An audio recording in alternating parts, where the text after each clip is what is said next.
Good evening, ladies and gentlemen. Buckle up because it's going to be an electrifying ride.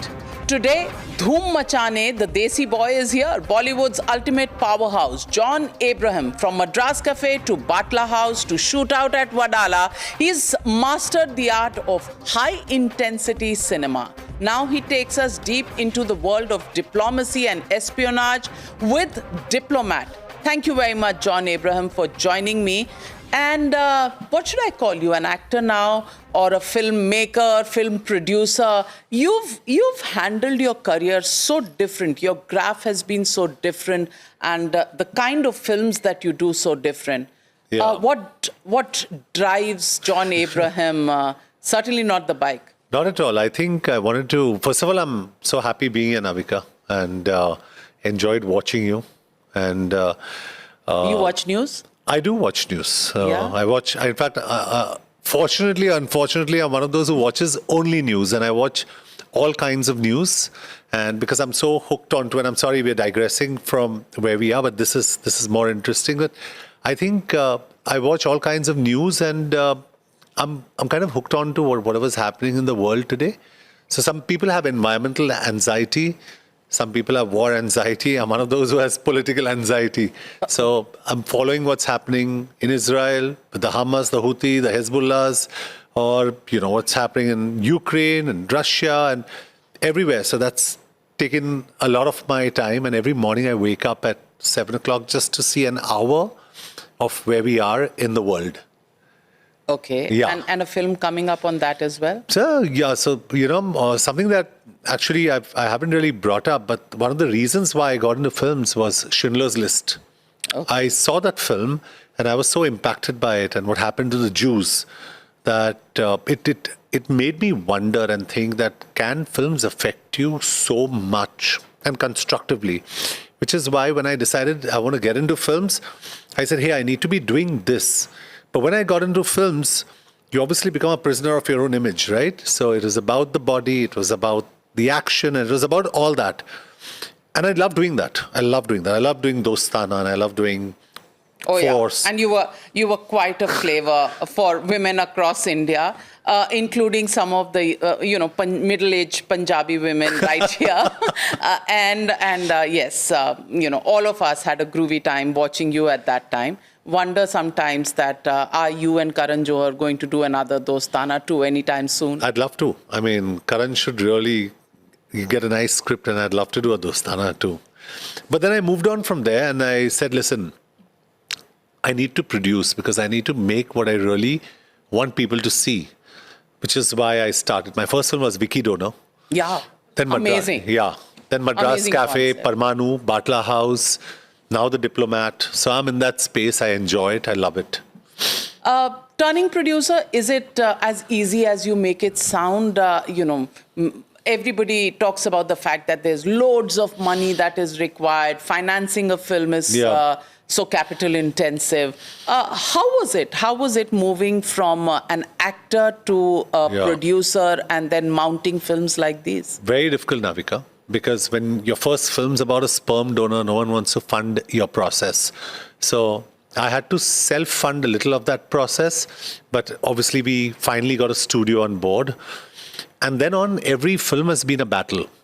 Madras Cafe, I still remember the studio telling me, now that this film is going to fail, how are we going to kind of make up for it? And I said, let the film at least release. And it won national awards. Vicky Donor won national awards. I think Shujit Sarkar did a fantastic job. Parmanu happened. I was told... It was not just winning awards. It's also the fact that it was commercially very successful. Very successful. It was. And all the films broke even and were commercially successful. Parmanu happened. People said, why are you making a film like this? This is insane. And the Diplomat, people said, we've never seen a film on a diplomat. There's no action. Why are you making a film like this? And I said, listen, guys, wake up and smell the coffee. S. Jaishankar is a poster boy in this country. He's the face of Indian diplomacy. We need to be making a film about men that look so attractive when they use their brains. And that's why we made The Diplomat. This really comes from Dr. Jaishankar, our foreign affairs minister, that that this whole idea of making Diplomat, because there is a Netflix series, very different. Diplomat, very different, from this real life story that you've picked up, Uzma. I play JP Singh. I play a diplomat who's now the ambassador to Israel. Jan 17th, he became the ambassador to Israel. I'm sure you know him. Yeah, of course. Yeah, so I played JP in this film, and was fun playing him because I spent a lot of time with him, went through, a lot of research to really play that man. Very interesting. Jovial man, smiles, but if you ask him very pointed questions, he'll search you. Absolutely, and that's the way diplomats go. But this idea of picking up this film, Indo-Pakistan kind of theme, did that really appeal to you? Or the fact that, we have this great resurgence of nationalism. Of course, there are two views on how nationalism should be defined, but this great resurgence of nationalism since 2014, was that something that appealed to you? What was it? Honest answer. There was a script. There was a script lying on the table. I picked it up like I pick up all my scripts. I read all my scripts. I picked it up, and I just sounded like Trump right now. No, I pick up all my scripts, and That's not a bad thing, no? Actually not. Is it? He's result-oriented, let's put it that way. Oh, well, he's also the president of the most powerful nation in the world. But every day is a Trump day and a Trump announcement day with tariffs. Trumpisms, yeah. So I picked up the script, and I had no expectation, and I read it. And as usual, I would have expected, our Hindi film scripts to drop at some point. It didn't for me. Taut storyline. It was amazing, and I decided to do it. And I'm sitting here in front of you after doing it. So it wasn't like you wanted to do something on nationalism. No. It was a script. Just the script was so engaging, so interesting. I said I want to do it. The fact that it was in a geopolitical space, the fact that it had India coming out of it was beautiful. It was just the icing on the cake. And there is this romance that I have, and I have no shame or anything in saying it. I'm very proud of saying it. I have this romance with the Indian flag, and the most prized possession in my wardrobe is the Indian flag. It's wrapped up and kept there. And everything just came together so rightly for me on this one. But then many people say that there's one thing that, you're a nationalist, and there is completely another feeling of wearing your nationalism on your sleeve. Where do you stand on that debate? So I'll tell you, let's speak about Jingoism. Okay, for example, the Diplomat. You don't need to show Pakistan as bad to show India as good. Okay, so we're very clear. We've shown good people in Pakistan, bad people in Pakistan, good people in India, not so good people here. So it's fine.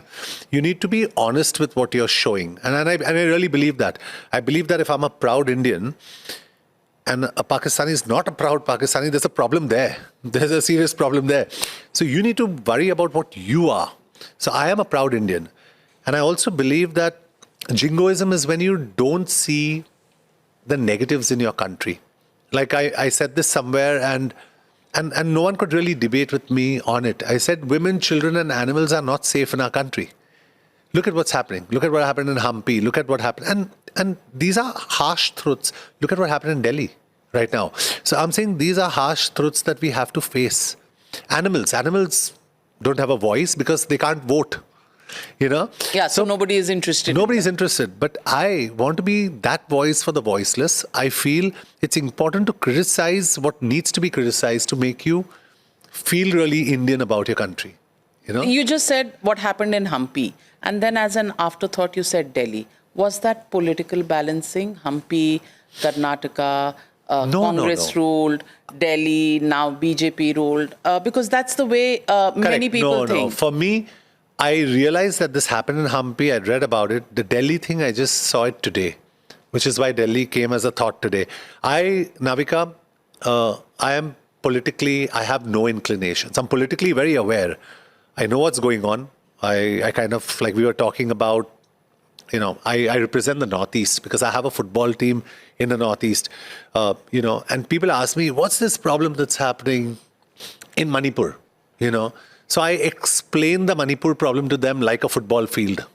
And I tell them, listen, you know where the players are playing in the middle are the Metis. You know the stands on the side, the hills, are the cookies. And then I give them an insight into the whole thing. So they understand the geography of the issue. And then they understand what could possibly have been the problem there. So I like doing all that, Navika. I love getting into those spaces, and even with my staff. Because, you know, when you come from the film industry, like you must have realized, a lot of us are very disconnected from what's happening in the real India. You know, so it's very important to understand what's happening there, which is why a film like Diplomat is very, very important for every Indian to see. We've not taken any creative liberties. We've been honest with our script. And you know JP well enough. If you pick up the phone on JP Singh and speak with him, he's seen the film and he'll tell you, these guys haven't deviated. These are films that an Indian should see.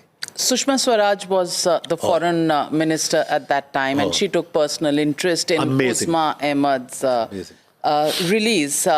Do you think Indian politics has changed in recent times, or do you think, you know, the nationalism that is spoken about is something that existed in the past? It's only being used as a marketing tool?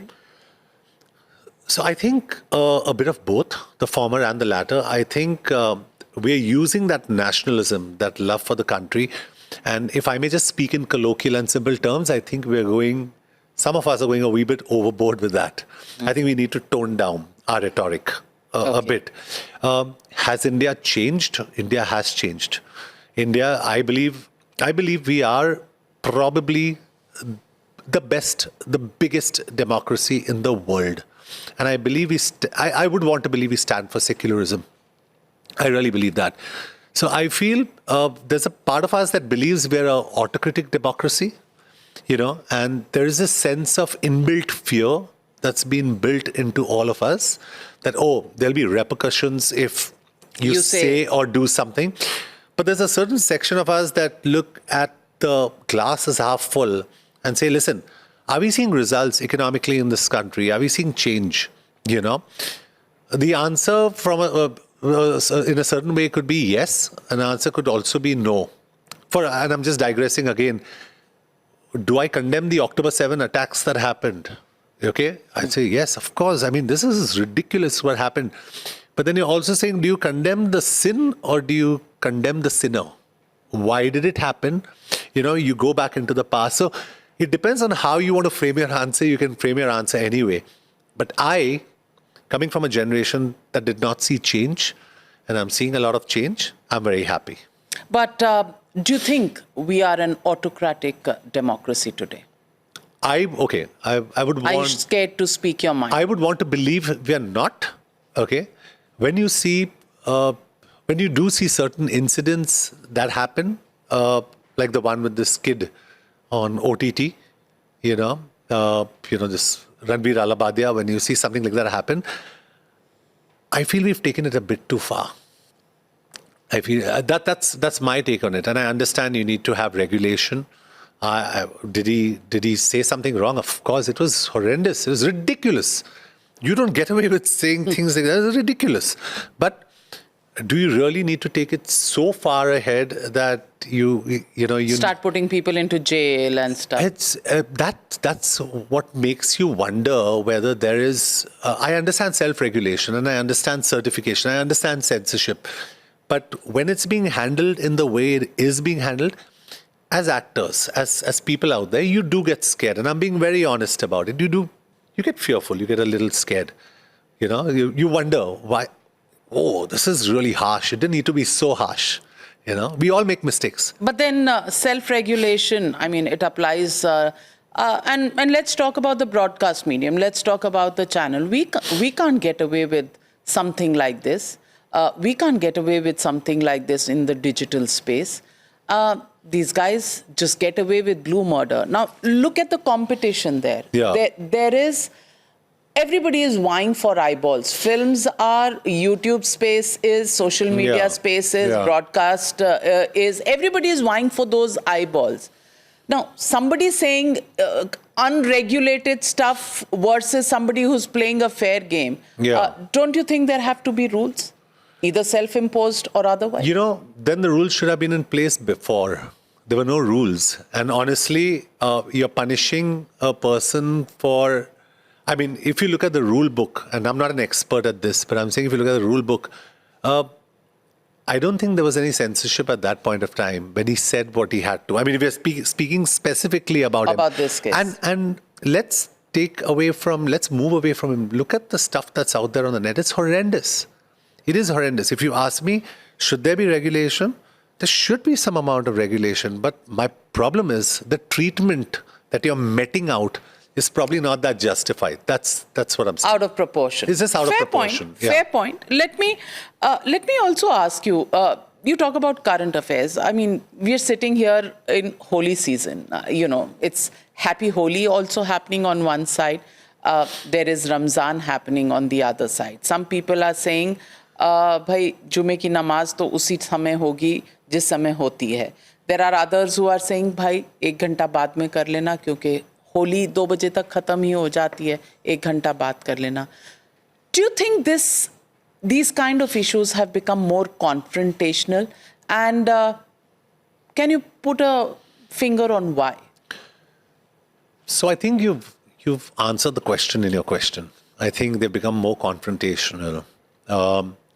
I think, let me put it this way. Have you heard of Charvak? Yes. Okay, so I'm a strong believer in Charvak. Okay, so I'm probably an atheist. Okay, and I believe I respect all religions, and I think, listen, if you follow a religious sentiment, let's respect all religions. I'm one of those, but we're really putting religion out there too aggressively for someone. What happens is someone starts defending it even more aggressively. I think we need to take a step back. That's all I'm saying. I'm saying we're putting religion in everybody's faces. And I'm so happy, Charvak. So I'm saying we really need to take a step back. We need to tone everything down a bit. Not be so confrontational, not be so intense. And I think we've got a great thing going for our country.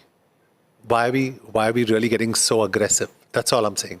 But is it decades of protection of one kind of a vote bank, call Yeah. So I'll tell you what. That's a very fair point, Navika. We could argue about that and say, yes, there could have been decades of protecting a particular community.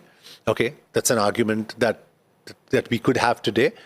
But even keeping that in mind, addressing that and saying yes and acknowledging it, that yes, maybe we were, but really being aggressive about it may not be the solution, or being so confrontational about it, where you're talking about 2 baje Holi, then you can do it after that. It's, you know what I'm saying? We don't really need to get down to the brass tacks of things to really fix every issue. And why is it happening? Only because there's politics involved? Yeah, totally. I am a strong believer that it's everything that is religious and that's happening right now is political, unfortunately. And that's my belief. I'm not an expert like you are, because you deal with a lot of people who probably address this in a way smarter way than I do. But when I look at it from the outside, and I'm a layman, when I see religious disharmony happening, I say, ye to political hai yaar. There's some political agenda behind this. Otherwise, this wouldn't have happened. That's the way I look at it. Minorities are not safe in India is often an expression. I'm a minority from both sides. Do you feel unsafe in India? Probably because I'm an actor. People would argue and say, hey, listen, you're an actor. People would probably like you or dislike you for other reasons. But I'm a minority, and my mother's a Zoroastrian. My father's a Christian, a Syrian Christian, and I've never felt more safe than in my country. I love my country and I feel so safe in it.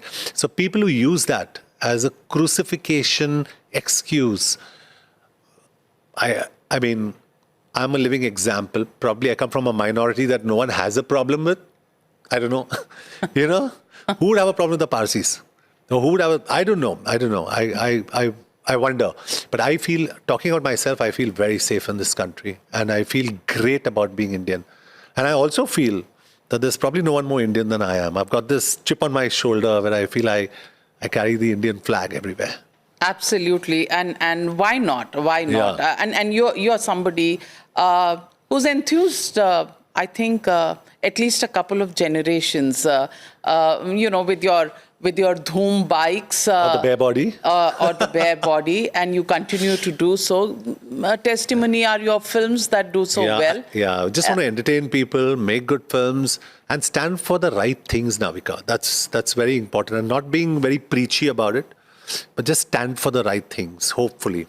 John Abraham, when you started off, did you think your career would turn out the way it has?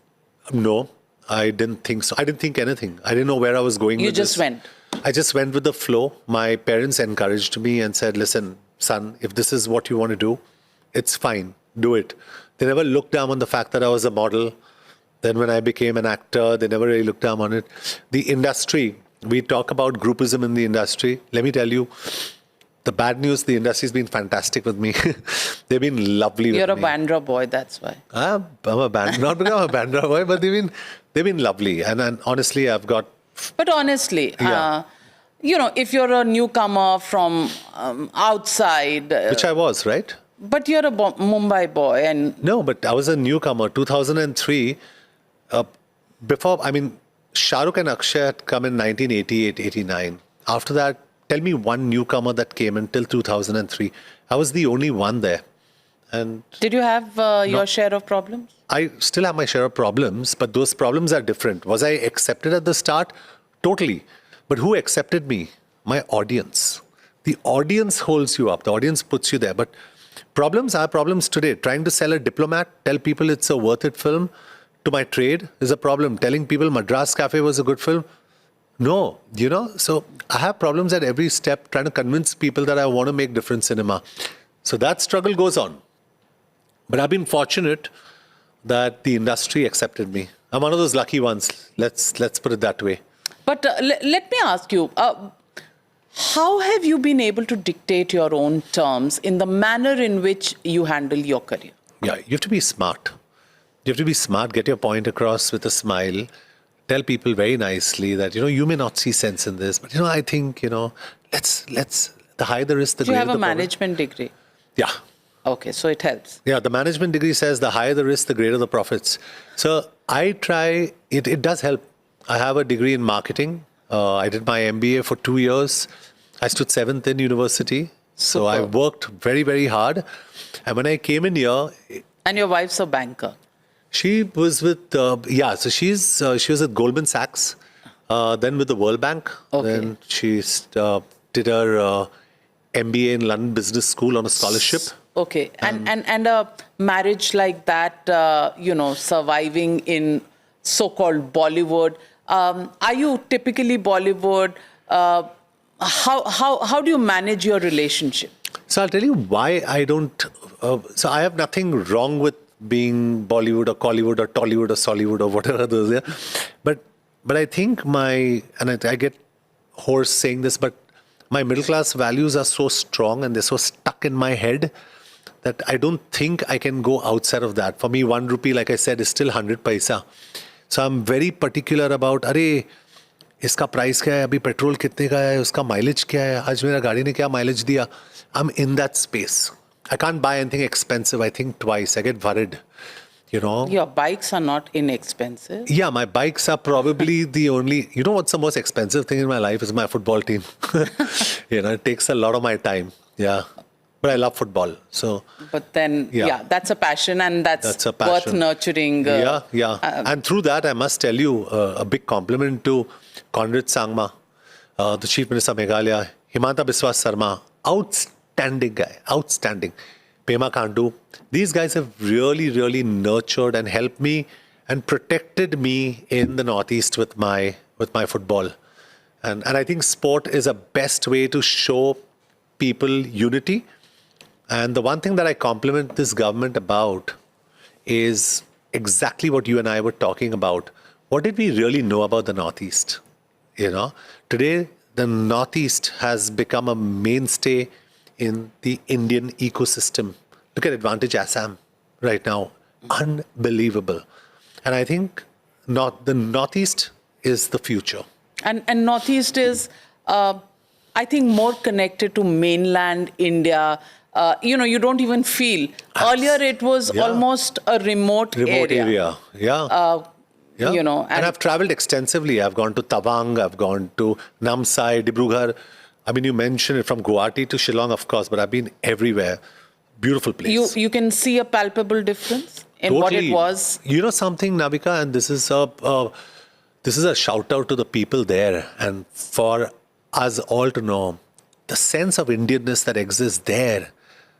Boss, we need to learn from them. They are so freaking Indian. It is so cool. Yes, it is. Yes, it is. And I'm glad, the difference is seen. But what would you say to an opposition here, which continues to talk about Manipur, how it's festering, how it's not been nurtured well enough, how the government has been apathetic towards Manipur? So, I'm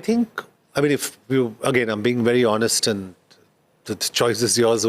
Uncensored, John Abraham. Yeah, so I think Manipur could have been handled better. Okay.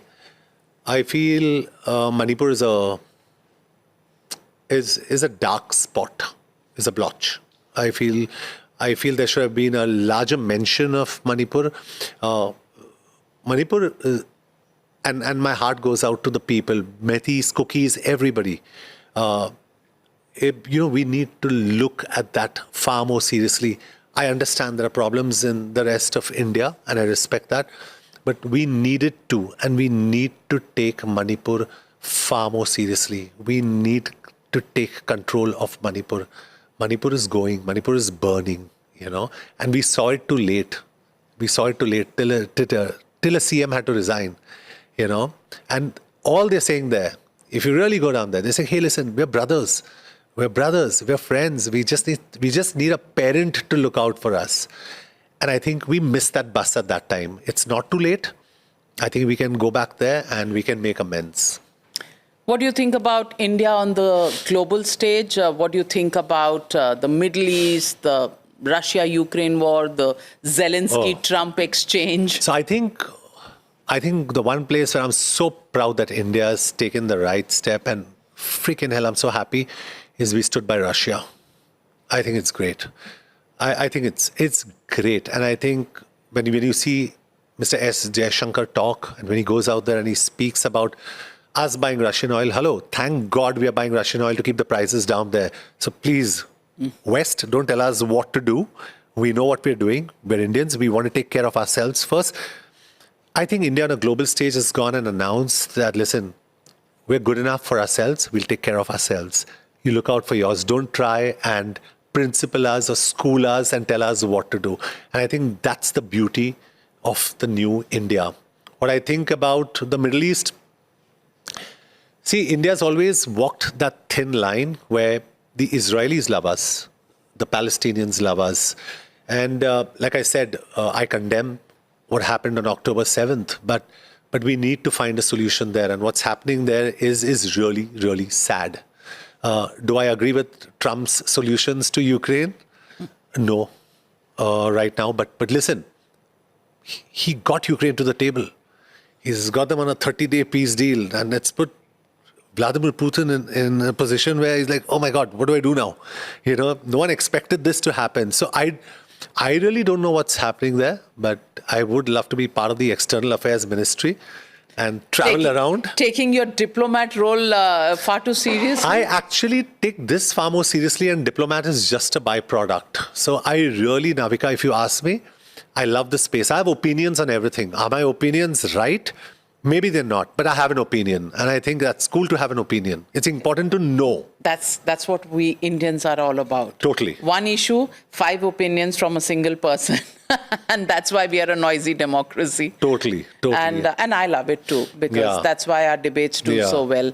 Yeah. And you've got people like Jaishankar, who I really believe has changed the face of the way India looks overseas. I saw him in some university in the US, and he went and he sat down to speak to students, and they started clapping, and he said, listen, I haven't even started. So that shows his popularity, and I think people like him are good for this country. Well said. What do you think about the tariff wars between India and Trump? Are we called the tariff kings? He calls us that, but we have our own protection. We have our own farmers.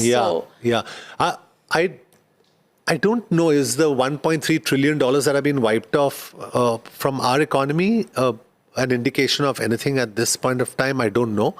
But I think Trump's fighting his own battles with his biggest three trading partners right now. That's Canada, Mexico and China. So he's fighting his battles there. He's just gone and done a 50% on steel with Canada. So, I mean, every day is a day of, like you said, Trumpism, right? He's going crazy. But I think India, again, I'm not a financial expert, so just pardon my ignorance, but I believe if we get through April and May fine, we're good. We're good. Because I think April 2nd is when things kick in. And not on the 1st. You know what I'm saying? You know, because that's April Fool's Day. You know? So I just... small mercies. Small mercies. So I think we're a self-sustaining economy. Really, it's a great time for people who are watching this channel. We're very, very proud to be Indian because we can take care of ourselves now. What do you think about the political atmosphere here? You know, on the one side, we have an opposition critical of everything. And then on the other, we have the government, which pretty much has its known agenda and walks that path with conviction. Article 370, the Waqf board, reforms next, CAA, somewhere in between. So how do you see this equation? So let me answer it this way. I don't have political inclinations. Okay, I'm very politically aware. As much You're as more I'm diplomatically inclined. Inclined in this, but I believe in continuity, and we've got continuity here. And when I look at it at a macro level, that's good for our country. We needed continuity. That's great. And I think we'll sustain. We'll do very well as a nation now. And we have to reach that, the goal that our Honorable Prime Minister has set for 2047. 47. Yeah. So I think that's very important. And I think we need to accelerate that process. That's very important. And what do you think about these debates? Aurangzeb ki mazar Mumbai mein honi chahiye ya nahi honi chahiye? I think all that's a waste of time. I think we need to concentrate on more jobs. And I think we can, again, honestly, just keep religion aside. Concentrate on work, concentrate on the economy, give everybody a job, and trust you me, everybody will be happy. We just need to get more jobs on the table and everybody will be happy. Well said, but you know, there's been one odd comment that came in from a Congress leader in, I think, Rajasthan, who said that IFA being held in Rajasthan, what has it done for the people? Other than Shah Rukh Khan, nobody big really came. And when he was told Madhuri Dixit was here, he says, "Wo to ab B grade hai, uska time chala gaya." You know, the manner in which they address some of these issues, especially related to women, how do you respond to that?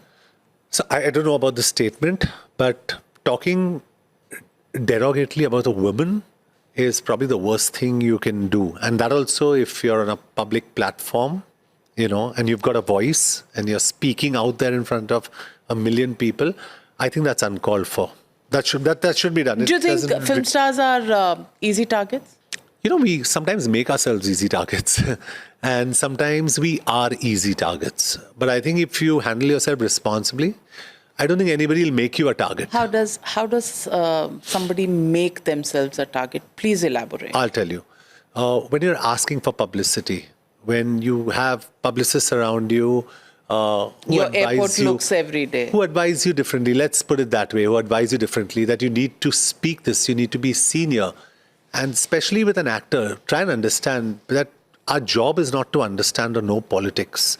Our job is not to know or understand a lot of things that are geopolitical. And when you're advised to speak on something like that and you say something wrong, it can misfire. So then you've asked for it, you know. The rest of the time, I believe we kind of are softer targets because you're out there. You are a softer target. You get beaten. You get really hammered down. You don't. We all do, but maybe relatively lesser. I don't know. Why? Because you're a private person? Very private. I don't really go out there. I don't scream. There are certain calls. You don't socialize? I don't. Why? I don't. Are you antisocial? No, I sleep you don't by like, I sleep your by peer 9:30, 10. I wake up at 4:30. So And what do you do at 4:30? Your I read. fitness regime? I read and then I train. And then I start my day. So I read for a couple of hours, I train, and then I start my day by 7. And your fitness regime, how much time do you spend on that? 45 minutes, an That's hour all? a day. Yeah.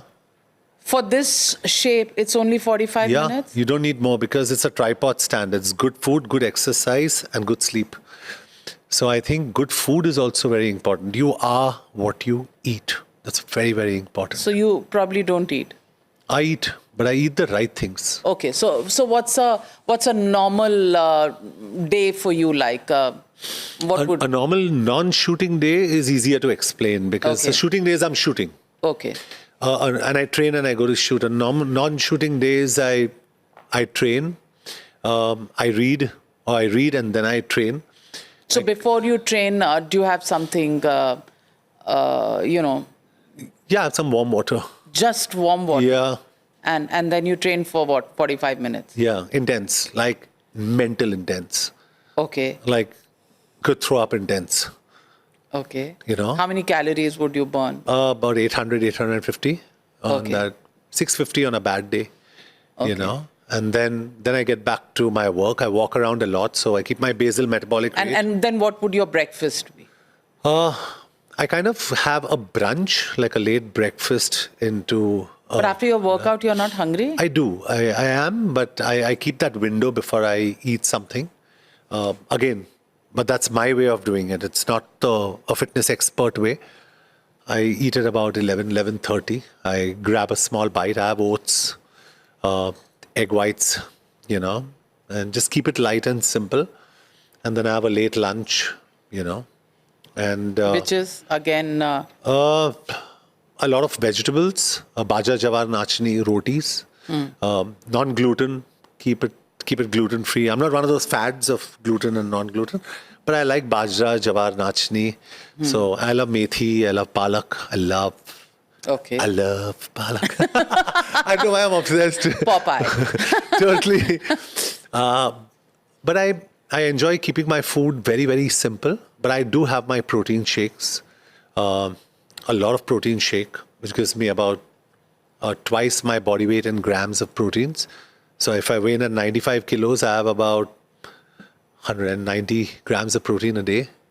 Okay. Yeah, because I bang in that much. Like today, before sitting with you, I've trained on my legs, and it was really intense in the morning. So even when you're traveling or something, your fitness regime stays? Yeah, there's no excuse. There's no excuse? There's no excuse. Oh, God. This is the tough part. No, that's the easy part, because once it's a part of your lifestyle... I'm always looking for an excuse. Something's happening tomorrow morning. Maybe I don't have time. No, you should. You should take out time, because your food, no one's your friend here. Remember one thing, if you're healthy, everybody's your friend. You're sick, you're on that hospital bed alone. And people are going to come and visit you, say hi, bye, and walk away. You don't want to be a liability to yourself and to others. So just stay healthy, especially in a country where obesity is now very prevalent. The Prime Minister started a whole new movement on that. And do you think... People listen to him, so it's great. Yeah? Yeah, totally. I want him to get laws for animals also. I'm just waiting for that day before I die. I want laws for animals. So I want to meet the Honorable Prime Minister and say, do things for animals, You feel that strongly about some of these things? Very. There's a calling, and that's why I respect Ratan Tata, because he did so much for animals. Even if you go to Bombay House now, you see there are stray dogs in there, and a lot of people say, oh, there's human suffering, there's this, and he's talking about animals. But my point is there are people to look after all these areas. My area that I really am passionate about is looking after these voiceless creatures who still don't have a law to protect them, which is why I thank you for at least giving me an audience on this to say that. Amazing. Yes, a lot of people feel strongly about that we have never gone that far to have laws for them. Clearly an oversight, or maybe needs some more thank you for saying awareness on that. But John Abraham, what next for you? Diplomat, great story, India-Pakistan, nationalism, and not so much on your sleeve kind of nationalism, but the quiet kind of way where India is that superpower that gets its people back. What next? Next, I want you to see the film and then do an interview with me, and we'll talk about the film. That's what's next, because I really believe that I don't have a publicist. So I don't have a publicist. Okay. So I don't know how to project myself, and I'm being very honest with you. I've come on this news channel after Batla House. Yes. Okay.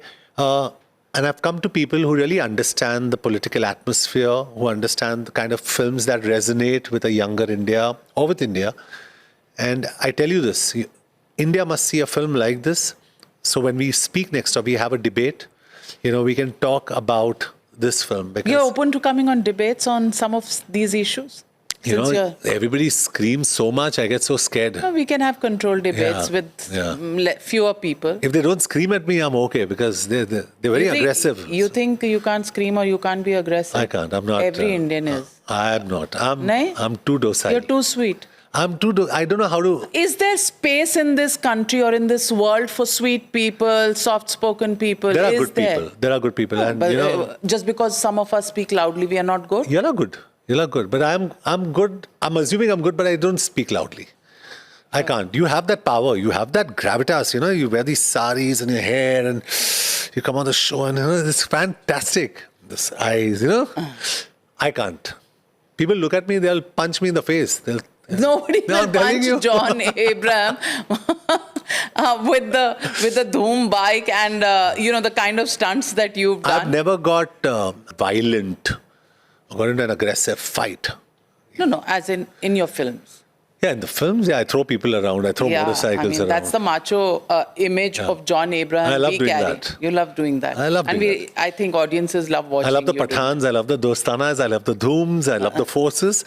But I also love the Madras cafes and the Patlas. Pathan was like really something bad, man. I mean, it was a little difficult initially to kind of think of you in a bad man role. Yeah.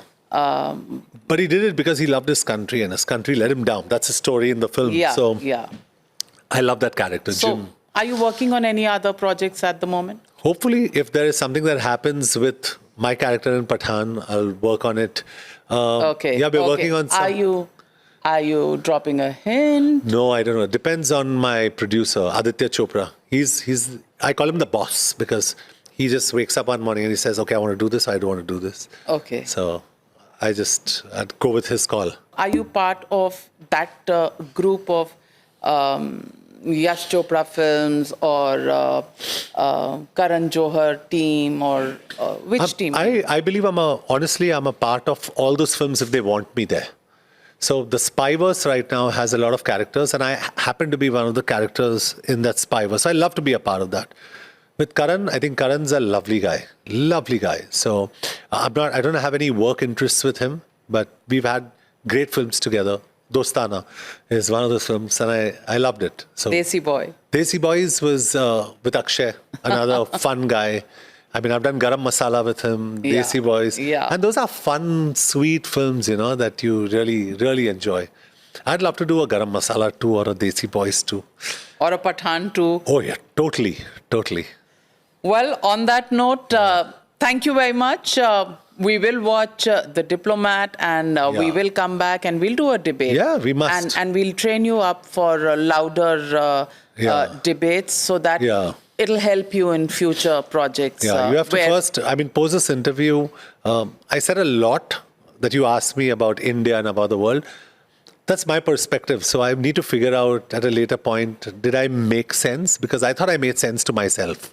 Of course, and whatever makes sense to you makes sense to the world. And even if it doesn't, well, you are yourself. Absolutely. And that's what is most important. And that's what we Indians are all about. Yeah, and I'm happy. We are ourselves. Yeah. And I'm happy to be here.